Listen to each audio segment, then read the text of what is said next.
নমস্কার বন্ধুরা, আপনারা দেখছেন পারফেক্ট পলিটিক্স, সাদা বাংলায় রাজনীতির কথা। বন্ধুরা, আজকে সংবিধান দিবস। আর সেই সংবিধান দিবসেই যেটা দেখা গেল যে মুখ্যমন্ত্রী মমতা বন্দ্যোপাধ্যায় আম্বেদকরের পায়ে গিয়ে রীতিমতো মরা কান্না জুড়ে দিলেন। তিনি ইনিয়ে বিনিয়ে বলার চেষ্টা করলেন যে কিভাবে এই নরেন্দ্র মোদী সরকার দেশের সংবিধানকে রীতিমতো লাটে তুলে দিয়েছে, সংবিধানকে কিভাবে অমান্য করছে, কিভাবে সংবিধানের 12টা বাজিয়ে দিয়েছে। আর এই সাংবিধানিক অধিকার বাঁচানোর কথা বলতে গিয়ে এদিন মুখ্যমন্ত্রী মমতা বন্দ্যোপাধ্যায় কি করলেন আর কি বললেন বন্ধুরা দেখুন।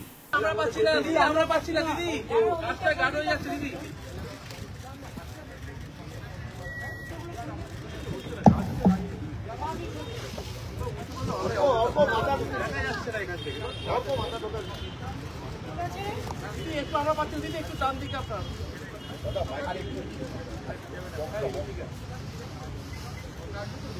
বাবু বক্সটা দিয়ে দাও, মাইক্রোফোনটা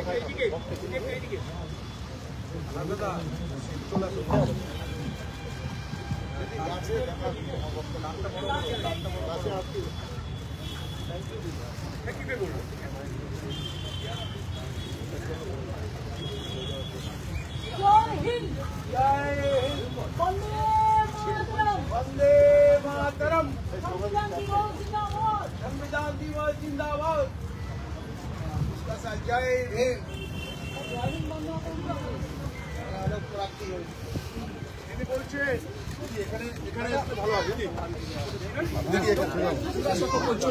এবং এই মুহূর্তে আমরা যেটা দেখতে পাচ্ছি মমতা বন্দ্যোপাধ্যায় এগিয়ে আসছে, সংবিধান দিবস উপলক্ষে তিনি একটু বক্তব্য রাখবেন।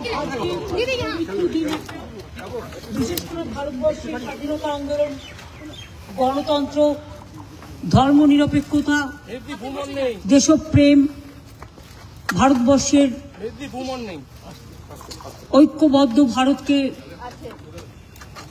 সুন্দরভাবে গড়ে তোলা, তার যে ড্রাফটিং কমিটি কনস্টিটিউশনে আজকে সংবিধান দিবস, তার চেয়ারম্যান ছিলেন আমাদের বাবা সাহেব আম্বেদকর, শ্রদ্ধেয়,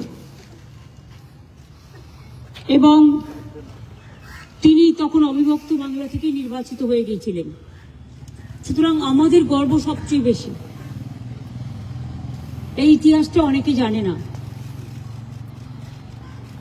আজকে যখন গণতন্ত্র বিপন্ন, ধর্মনিরপেক্ষতা বিপন্ন, সার্বভৌমত্ব বলবো না আমি দেশের ব্যাপার, কারণ আমি চাই আমার দেশ ভালো থাক, মানুষের ভোটাধিকার নিয়ে, নাগরিকত্ব নিয়ে স্বাধীনতার এত বছর পর কোশ্চেন তোলা হচ্ছে।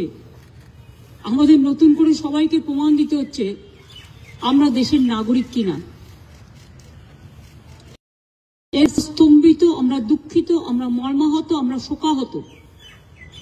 তাই বাবা সাহেব আম্বেদকরের স্ট্যাচুতে দাঁড়িয়ে প্রণাম জানিয়ে বলে গেলাম, শ্রদ্ধা জানিয়ে শপথ নিয়ে গেলাম, এই গণতন্ত্রকে যে কোনো মূল্যে রক্ষা করতে হবে।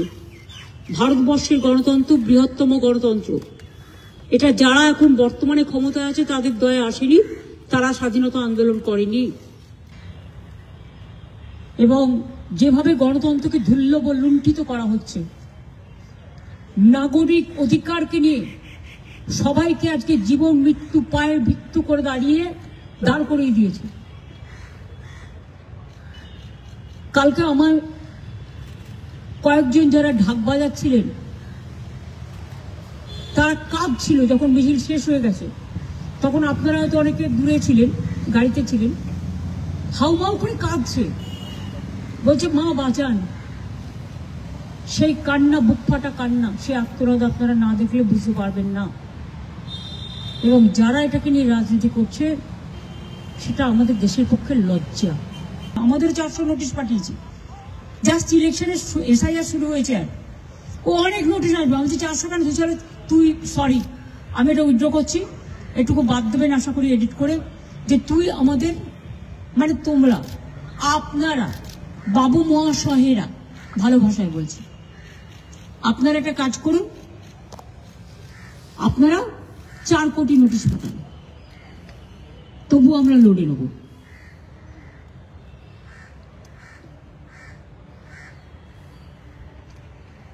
এদের জন্য ধিক্কার দেওয়া ছাড়া আমার আর কিছু নেই।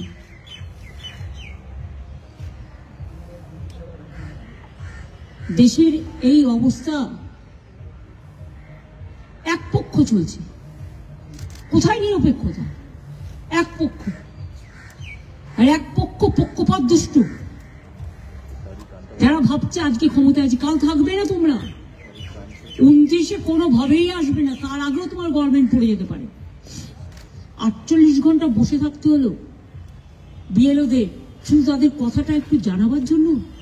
এত অমানবিক।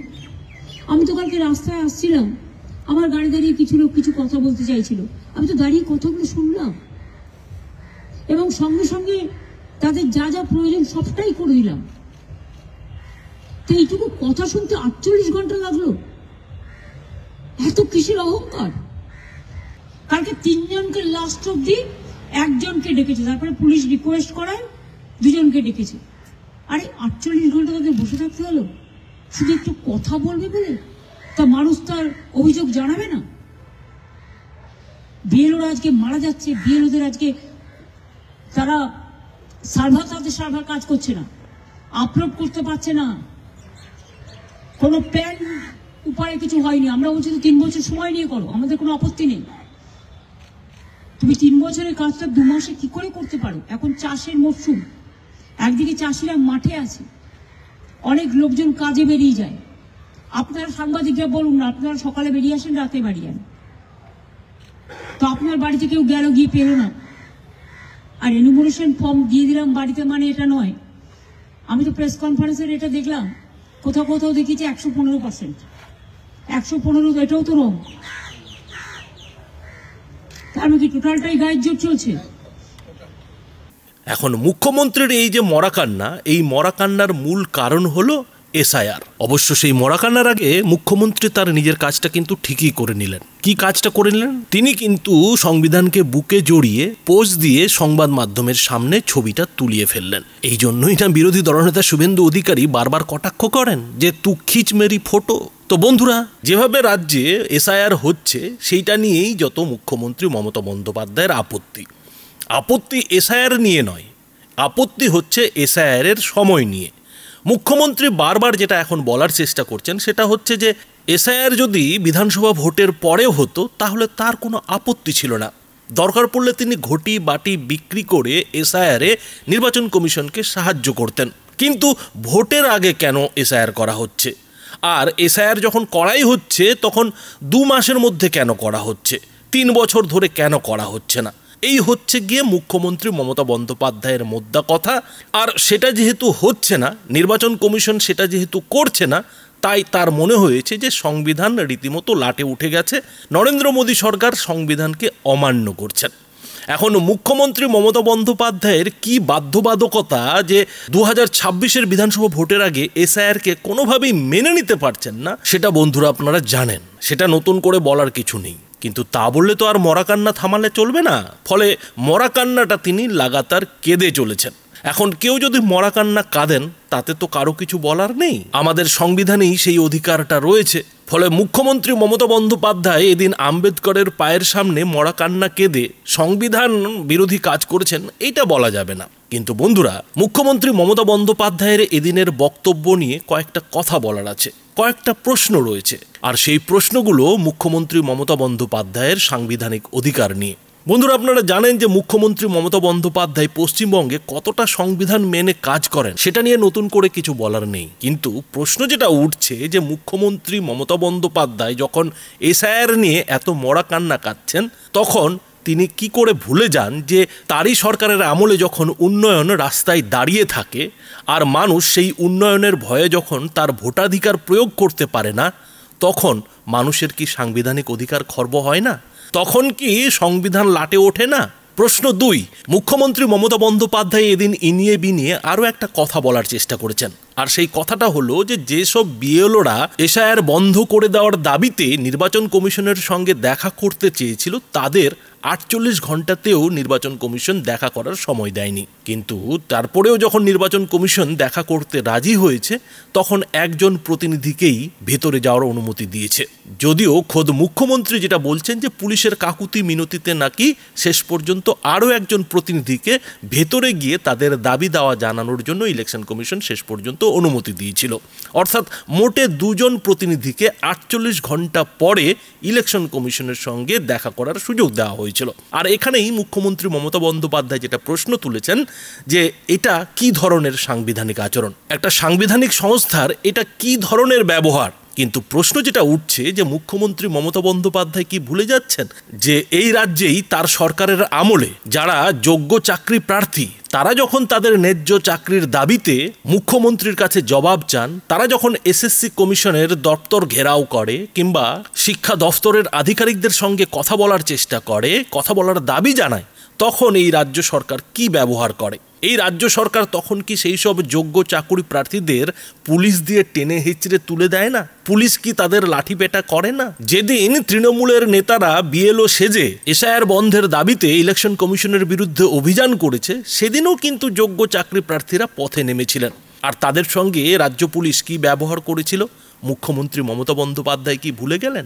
যোগ্য চাকরি প্রার্থীরা যদি তাদের যোগ্যতা অনুযায়ী চাকরি না পায় তাতে কি সাংবিধানিক অধিকার খর্ব হয় না? এই যে 26,000 শিক্ষক শিক্ষিকার চাকরি চলে গেল, সেই চাকরি চলে যাওয়ার পর তারা যে দুর্বিষহ পরিস্থিতির মুখে পড়লেন এবং আজও তাদের সেই দুর্বিষহ পরিস্থিতির মধ্যে দিয়ে যেতে হচ্ছে, তাতে কি কোনো সাংবিধানিক অধিকার খর্ব হয়নি? এইসব যোগ্য প্রার্থীদের কি সাংবিধানিক কোনো অধিকার ছিল না? অথচ রাজ্য সরকার কি করেছে? রাজ্য সরকার সেই সব প্রার্থীদের জন্য শেষ পর্যন্ত লড়াই লড়ে যাচ্ছে যারা কিনা টাকা দিয়ে চাকরি পেয়েছে, সাদা খাতা জমা দিয়ে চাকরি পেয়েছে। তাদের জন্য কিন্তু রাজ্য সরকার রাজ্যবাসীর ট্যাক্সের টাকায় বারবার হাইকোর্ট সুপ্রিম কোর্ট করেছে। কই যোগ্য চাকরি প্রার্থীদের বাঁচানোর জন্য তো রাজ্য সরকারের তরফ থেকে একবারও হাইকোর্ট কিংবা সুপ্রিম কোর্টে কোনো মামলা করা হলো না, কোনো আর্জি কিংবা আবেদন তো জানানো হলো না। সেখানে কি কোনো সাংবিধানিক অধিকার খর্ব হলো না? তাছাড়া কারা সাদা খাতা জমা দিয়ে চাকরি পেয়েছিল, কারা টাকার বিনিময়ে চাকরি পেয়েছিল, সেই নামগুলো রাজ্য সরকারের তরফে লুকিয়ে রাখার এখনও চেষ্টা চালানো হচ্ছে। হ্যাঁ, এটা ঠিক যে আদালতের চাপে পড়ে, হাইকোর্টের ঠেলায় পড়ে কিছু কিছু নাম কমিশন প্রকাশ্যে নিয়ে আসছে, কিন্তু এই যে রাজ্য সরকারের সেই সব নামের পরিচয় ঠিকানা লুকিয়ে রাখার চেষ্টা, তাতে কি রাজ্যবাসীর সাংবিধানিক অধিকার খর্ব হয় না?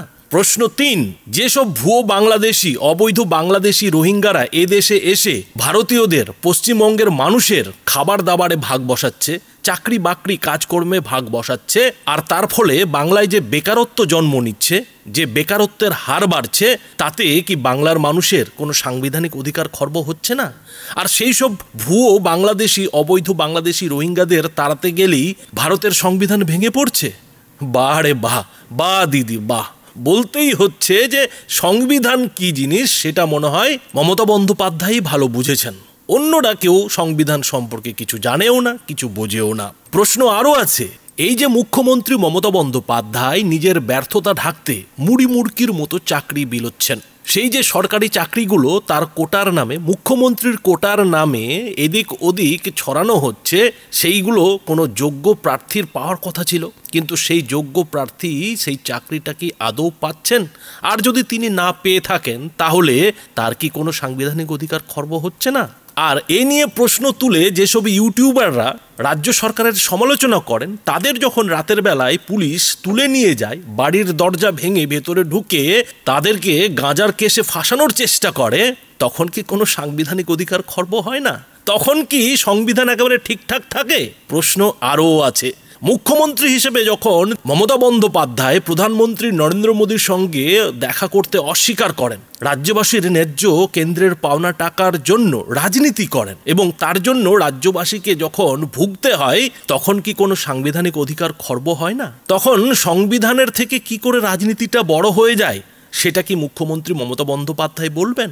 আর সব থেকে বড় যেটা প্রশ্ন, যে মুখ্যমন্ত্রী মমতা বন্দ্যোপাধ্যায় যখন সংবিধানটা এত ভালোই বোঝেন, সাংবিধানিক অধিকারটা যখন তিনি এত ভালো বোঝেন, তাহলে সুপ্রিম কোর্টের সাংবিধানিক বেঞ্চে গিয়ে তিনি কেন একটা এসআইআর এর বিরুদ্ধে মামলা ঠুকে দিচ্ছেন না? কেন তার দল তৃণমূল সুপ্রিম কোর্টে গিয়ে আরও একটা মামলা ইলেকশন কমিশন কিংবা নরেন্দ্র মোদী সরকারের বিরুদ্ধে ঠুকে দিচ্ছে না? মুখ্যমন্ত্রী তো নিজেও দাবি করেন যে তিনি নাকি বড় লয়ার, তিনি আইনটা অনেকের থেকে ভালোই জানেন। তো তিনি যখন এত আইন জানেন, তখন এই যে নির্বাচন কমিশনের এসআইআর 2 মাসের মধ্যে কেন 3 বছরে সেটা হচ্ছে না, সেই প্রশ্ন তুলে তো সুপ্রিম কোর্টে গিয়ে মামলা ঠুকে দিতেই পারেন। সুপ্রিম কোর্টে তিনি মামলা ঠুকছেন না কেন?